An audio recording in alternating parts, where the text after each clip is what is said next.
In Jesus' name, amen.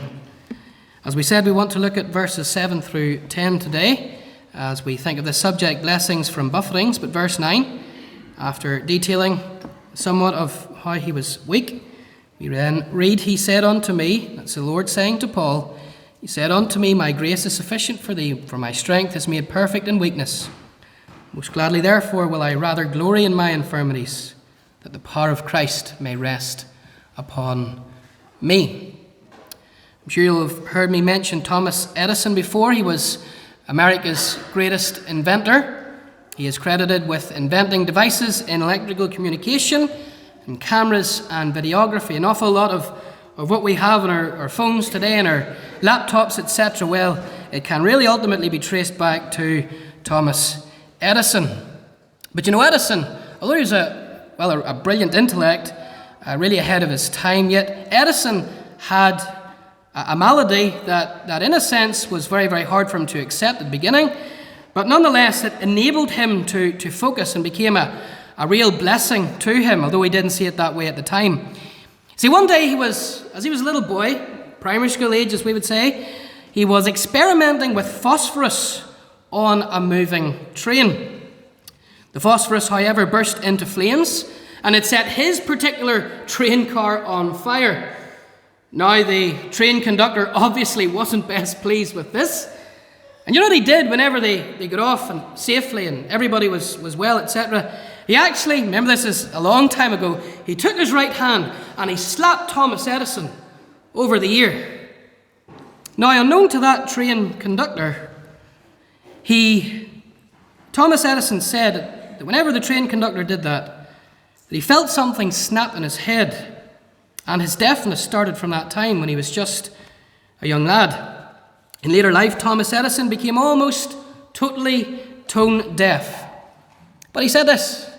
He said he didn't mind being totally deaf because it helped him concentrate. And he actually credited that buffeting that he received just as a little boy to the fact that he could maybe concentrate and block out distractions as he was working on some of his inventions. In other words, his buffeting ended up being his greatest blessing. And that's really what the Apostle Paul is saying here, as he's speaking about a particular difficulty, a particular buffeting that he experienced. Whilst it was something that he didn't like and something, as we're going to see, he sought God 3 times in prayer to remove. Yet at the same time, when God said to him, look, I'm not going to take away this difficulty, I'm not going to take away this issue, it turned out to be a great blessing for him because he knew that whilst he was weak, then he could be strong through God's grace. Now this passage, especially the opening few verses of this passage, it's a very, very interesting passage indeed. Because in the opening 4 or 5 verses, the Apostle Paul speaks of an experience that really nobody else has had. Now, people on YouTube, people around today may claim to have had this experience where they have died and gone to heaven and had Jesus literally speak to them and see Jesus face to face. But the Apostle Paul literally had this experience. It was a once-off encounter, the like of which no man will ever experience again. Now, there were 2 others in the Bible, Elijah and Enoch. They did not die. They went straight to heaven, but they didn't. They didn't come back. But here is someone who experienced something that he couldn't even speak of for 14 years. Such was the blazing majesty that he beheld in heaven. In verse 2, he said he knew a man in Christ about 14 years ago, and he wasn't even able to detail everything that went on, whether in the body I can't tell, whether out of the body I cannot tell. In other words, whether I was alive or dead, I just can't tell because it was so strange, so wonderful. It says there in verse 2, he was caught up to the 3rd heaven. Verse 4, he said how he was caught up into paradise and he heard unspeakable words, which is not lawful for a man to utter. And you see straight away here is Paul, and he's speaking of a time when he went up into heaven and he heard the very words of Jesus Christ. And yet, isn't it interesting there? Christ told him not to utter one word that he had heard. It was unlawful for him to speak of such an experience, so wonderful and so unusual, was it? But here we are 14 years later, and he simply writes, and he doesn't even say it's himself, it's obvious it's him, but he said he knew a man. Again, verse 4, he was caught up. He doesn't essentially say it was him, but we all know it was him. And he's detailing that time in Acts chapter 14, verses 19 and 20, where in his second missionary journey, he preached in Lystra. And he was literally stoned. I would say stoned to death. Stoned to death. And he was just dragged outside the city, and he was left there as a dead man. And I believe personally, not everybody, not every commentator, but I believe personally that Paul literally died there, and he went to heaven, and this is the experience that he was speaking of as he encountered that. And yet, he speaks of it here, and he essentially says this. He says that because I've experienced this, to keep my feet spiritually on the ground, God has given me this messenger of Satan, this thorn in the flesh, this great pain to me. And it's to keep me grounded so that I will not be taken up with great spiritual revelation. It is to keep my feet firmly fixed on the ground. And it is to help me realize how weak I am. How weak I am. Because it was only as Paul continued to confess his utter weakness, even though he had this experience, the like of which literally nobody else has experienced. This messenger of Satan, this thorn in the flesh, would keep him spiritually grounded. This weakness that was always there, which I believe personally was a problem with his eyesight, as we're going to see. It made him feel his own weakness. So what he would do, the pattern would simply be this, that he would cast himself upon the Lord, and he would continually ask God for his strength and for his grace to endure and to go through with God. And he details that in verse 9. For when I am weak, then I am strong, that the power of Christ may rest upon me. You see, child of God, when you feel weak, it's not a weakness. It's not a weakness. I want you to really grasp that today. Because society will tell you, when you feel weak, when you feel low, when you're at a low ebb spiritually, they'll tell you, well, it's because you are weak, and just pull yourself together, as if that's going to help you. And it's not. The Bible makes it clear that when you are weak, and God even at times brings along periods of weakness in your life, why? To show you how limited you are, and to show you how much you need the Lord, how much you need His grace, how much you need His mercy to endure and to progress with the Lord. And if you are going through something in your life at this moment in time, and you feel yourself to be weak, feel yourself to be helpless, God is teaching you very simply this morning, see your buffeting as a blessing, because when you're weak, then you are strong. How are you made strong? You cast yourself upon the one who gives you strength, who we saw a number of weeks ago, or even last week, or 2 weeks ago. The Lord is our helper. He has promised if you ask Him for help, then He will give you help. He will give it to you. Blessings from buffetings. Let's learn some simple lessons from these buffetings of Paul today. Think with me about the purpose of these buffetings. Verse 7, he details the purpose, lest I should be exalted above measure through the abundance of the revelations. Speaking of this experience, there was given to me a thorn in the flesh, the messenger of Satan to buffet me, lest I should be exalted above measure. And so Paul, after having these revelations and going to glory, etc., he speaks of having a messenger of Satan, a thorn in the flesh. Now, the word thorn here in the original text, it's only found here. It's used nowhere else in the Bible. It's a very unique word. It has the idea of something obviously very sharp and very painful, but really the thought is of a spike that was used to impale someone. So if someone's impaled in this spike, it's going to be very, very painful indeed. And that's how Paul describes this difficulty, this problem, this buffeting that he experienced as a spike that if you were to fall upon it, etc., it's going to cause you immense pain. It's not just like a little rose thorn where it's going to cause you a little pain. It's a spike. A spike. Now, what was this problem, this thorn in the flesh, this spike, as Paul details here? What was it? Well, I believe, as I've said, it was a problem with his eyesight. And I say that very simply because in Galatians 4, verse 15, when Paul writes to the churches at Galatia, he commends them for saying this: "Ye would have plucked out your eyes and given them to me." You would have plucked out your eyes and given them to me. Now, obviously they couldn't do that. But the inference is that I had this problem, and you were so willing, you were so compassionate, that if you could, you would have plucked out your own eyes and you would have given them to me. So that's just what I believe personally, a problem with his eyesight. Now, when you think about that and you think of all that God accomplished through Paul, this would have been a very obvious weakness to him. How is he going to get around? We don't know the extent of his eye problem, but perhaps it's just hinting at why he always, well, the vast majority of time would have had companions on his missionary journey. If you have a problem with your eyesight, you're going to need help. Remember, there's no Specsavers in those days. There was no getting the cataract removed, so to speak. You just had to accept it. Now, this was something that God allowed, this problem with his sight. You see it here, verse 7. The messenger of Satan to buffet me. The word buffet here is very, very interesting. It means to strike with a fist.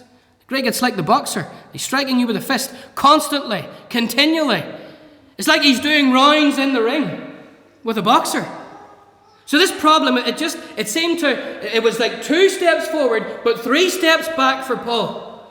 Every time he felt as though he was getting somewhere, there was this problem, probably his eyesight.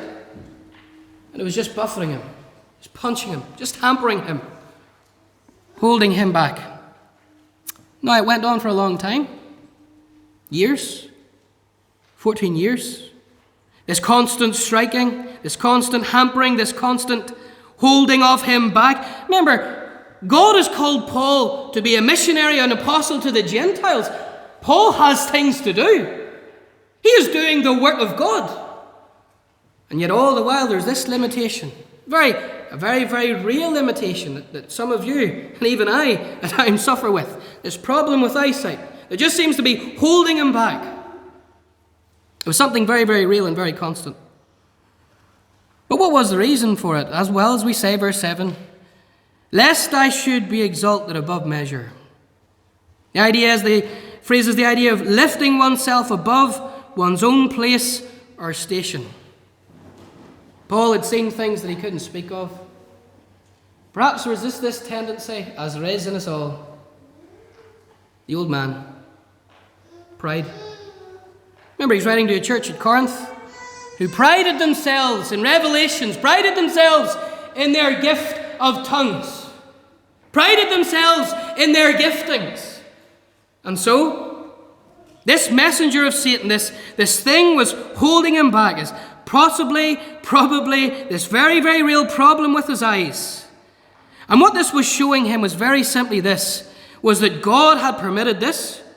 God had given him this pain to regulate him, this pain to govern him, to keep reminding him very simply that he was in control, that he was the sovereign over his life, over his ministry, over every aspect, even his very eyes, his very eyesight. You see, crises reveal not that man is in control, but that the Maker is in control. It reveals to you, if nothing else, that you are not in control of your life. We like to think that today, don't we? We like to think we've got it all sussed and we've got it all sorted, and we just do this and we just go along and we just tick the boxes. And I've got this under control. And yet there's only one ultimately who has things in control. Now, we do need to exercise, in a sense, self-control and self-restraint. But you know what I mean. We do need to lead, we do need to govern, but you know what I mean.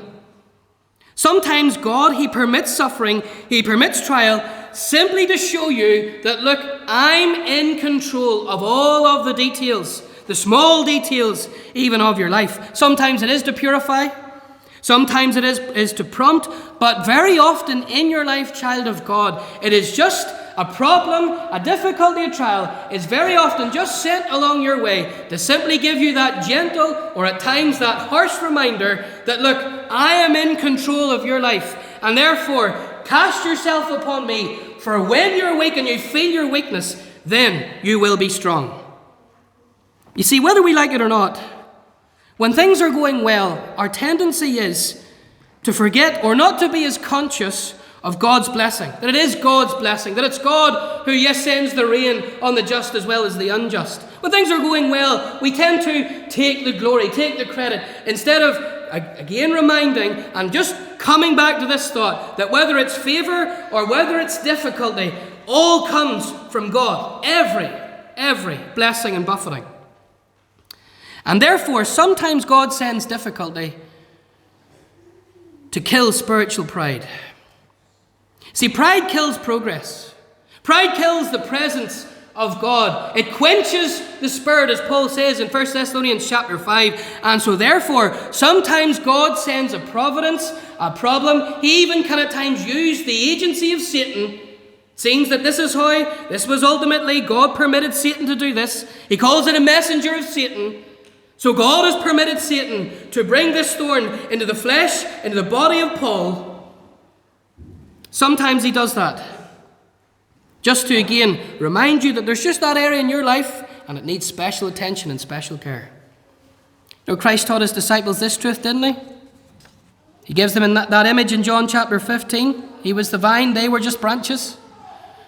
And in John 15 verse 5, after saying that, he said, "He that abideth in me and I in him, the same bringeth forth much fruit, for without me ye can do nothing." The branch is not going to survive if it is not joined to its source of nutrients and strength. It's just a branch. You break off a branch from your tree and you leave it there. What happens? It dies. It needs to be constantly united to the trunk, to the vine, in order to survive and thrive. And that's just what you are, child of God. You're just a branch. You're just a branch. And the moment that you feel yourself or you cut yourself off from the Lord, then that's when you will lose strength. You remember Elijah?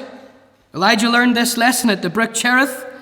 The water ran dry and he had to learn to depend on God just to sustain him every single day. The term Cherith, of course, in the Hebrew, it has the idea of being cut down or cut off. Here was God putting Elijah through the fire, cutting him down to size as he brought him to the brook Cherith. Before he was ever going to be used publicly, he had to first be cut deeply, privately. And maybe that's what God is doing with you. He's just pruning you. He's purifying you. Getting you ready, yes, for public usefulness, perhaps. There are firstly the private buffetings. Fanny Crosby, I'm sure you've heard of her. She wrote lovely, wonderful hymns. Some of them are in our hymn book. She wrote 8,000 hymns, believe it or not. But you know, she was blind. What you may not know is that she became blind age 5, all because of a wrong prescription that the doctor prescribed her. And yet, her pain has brought more glory to God than she could have ever imagined as a little girl, aged 5. The purpose of these buffetings, think with me secondly about the prayer for these buffetings, the prayer for these buffetings. Verse 8, Paul prayed about this issue. "For this thing I besought the Lord thrice, that it might depart from me." So you can see here that it's weighing Paul down. 14 years, can't see, it's holding him back. It's a difficulty. You go through something and it wears you down after a while. It has an impact. That's what was happening with Paul here. Paul was a man, however, who knew how to pray. And he put all of the lessons that he had learned in his Christian life thus far about prayer, and he put them to practice, and he sought the Lord about this problem, about this matter. You see how he prayed? He prayed very definitely, didn't he? "For this thing I besought the Lord thrice." It's as if he's like Hezekiah and he's just spreading the need, that one need, before God. For this thing. Oh, there was many other things that Paul had to pray for. The care of the churches, as he speaks of in this book. People constantly coming to him for help, coming to him for advice. Elders, ministers, pastors like Timothy, Titus, etc. But for this thing, he made it a very definite matter of prayer. Made it a very specific matter of prayer as well. He just set this one matter out before the Lord, and he didn't just do it once either. You see it, verse 8, I besought the Lord thrice that it might depart from me. So he prayed continually, persistently. We don't really know what this means. Does this just mean that he gave himself to a couple of hours at one particular time, 3 times? Did he maybe set aside a day, maybe a Sabbath day, in between worship? We don't really know the specifics, but what we can say is that there were 3 times in these 14 long, arduous years that Paul, just as it were, put his prayer list to the side, put his prayer request to the side, and just brought this need, this one specific need, 3 times before God in prayer. He was fervent, wasn't he? Term besought here, it means to beg. See Paul? He's begging God. He's begging God. Lord, remove this. You know that I have work to do, and you know that this impediment, this eyesight problem, is just holding me back, Lord. He is urgent, he is passionate. He needs this thing dealt with, and he needs it dealt with now, or so he thinks. So do you see him here? 3 times. 3 times there were circumstances where Paul thought that his life would be better, and Paul felt, now listen to this, Paul felt it would be the will of God. It would be the will of God for this thorn to be removed. And yet God didn't answer. Didn't remove the thorn. That's the thing. See, while prayer sometimes changes things, sometimes prayer doesn't change things. Sometimes it is God's sovereign purpose to answer, but by answering, no. Sometimes God delays. Sometimes God does say yes, and thank God for those times. Sometimes God doesn't give you what you want because it's not what you need. Paul wanted this removed, but it wasn't God's will. It wasn't God's will. And we'll see why in a moment or two. But how encouraging for you today, because you might be confused, you might be grappling with something, you might be spreading the need out before God, you may have even set yourself at times like Paul has done, a specific time, an evening, half a night, a specific morning, a specific week, and you've set yourself, Lord, I need this dealt with, and I need it dealt with now. But God hasn't answered. This is encouraging for you today, because God knows. God knows not what you want, but he knows what you need. He knows what you need. Sometimes God says go, but sometimes God says no. Maybe you're praying about a change of circumstance. You're praying for the removal of a problem, the removal of a difficulty. And yet it's still there. It's still there. You know, there's so many in the Bible who prayed about something and God either delayed or denied. You think of Luke chapter 9, verses 54 and 55, when Jesus Christ was with his disciples, and the disciples, they saw Jesus Christ being mocked. They felt that what it was to be mocked for Jesus Christ's sake. And they come to the Lord and they say, Lord, do you want us to pray that fire will come down from heaven upon your enemies? Luke 9, verse 55. He turned and rebuked them and said, Ye know not what manner of spirit you're of. Now you just think about this for a minute, okay? Here are people mocking Christ. Here are disciples who have the power to call from heaven and say, God, deal with your enemies. And yet Christ didn't answer their prayer. Told them, no, don't pray like that. Said no. You think of Jonah. God had done so much for Jonah. God had brought him up. God had kept him alive. And yet Jonah didn't like what God was doing as he sent revival to Assyria, to Nineveh. And in Jonah chapter 4, verses 3 and 4, Jonah asked God to take away his life. Prayed that. Jonah 4, verse 3, Now therefore, Lord, take, I beseech thee, my life from me, for it is better for me to die than to live. You ever feel like that, child of God? Better if I were in glory now. Paul said it's better to be with Christ. It's far better to be with Christ. Better I be with Christ in glory now.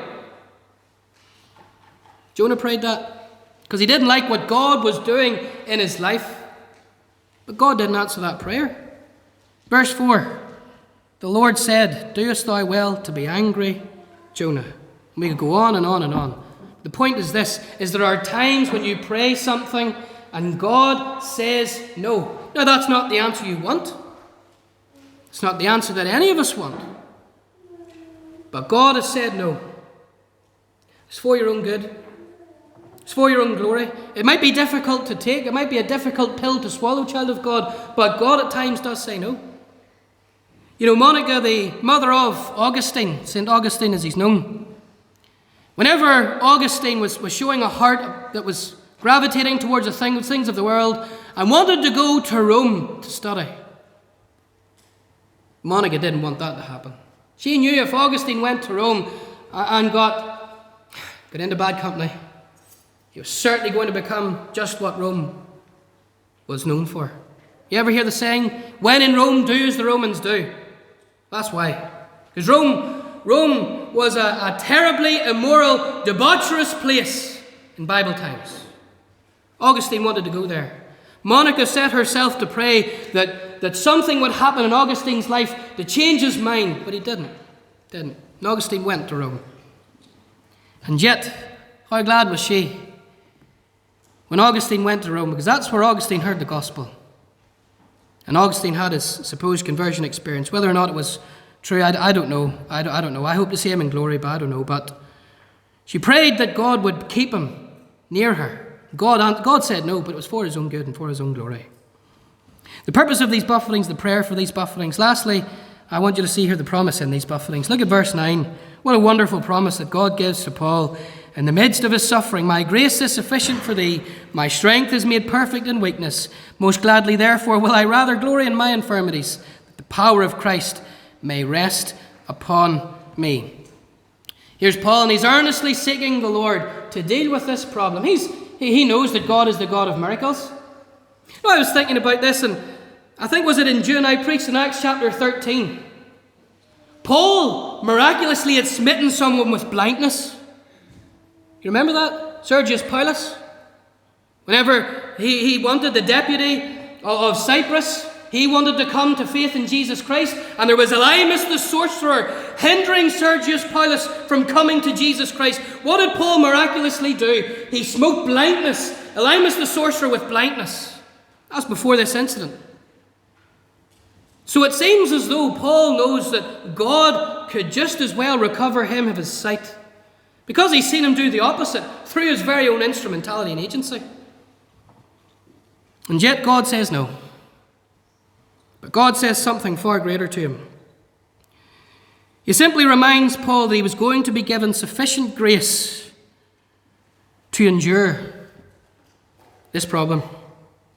My grace is sufficient for thee, Paul. My strength will be made perfect in your weakness. Paul, when you feel to be weak, then you will be strong. He was essentially saying, Paul, I'm not removing the thorn in the flesh, but what I'll do is I'll give you grace to endure it.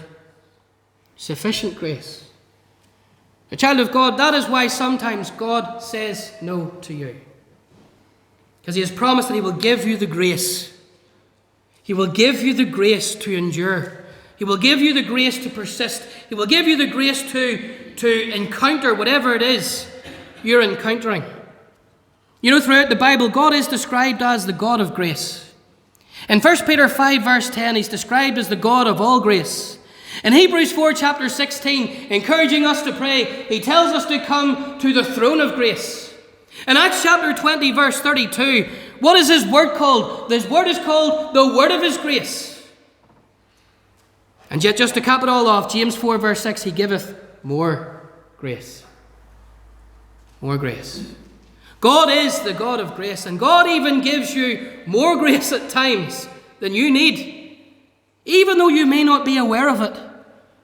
And so he is promising you today that whilst I may not remove the thorn, it may be God's will for him to remove that thorn, that pain, that difficulty, but it may not. But if it's not God's will, he'll give you the grace. He will give you that strength, that when you feel weak, he will make you strong as you encounter that difficulty.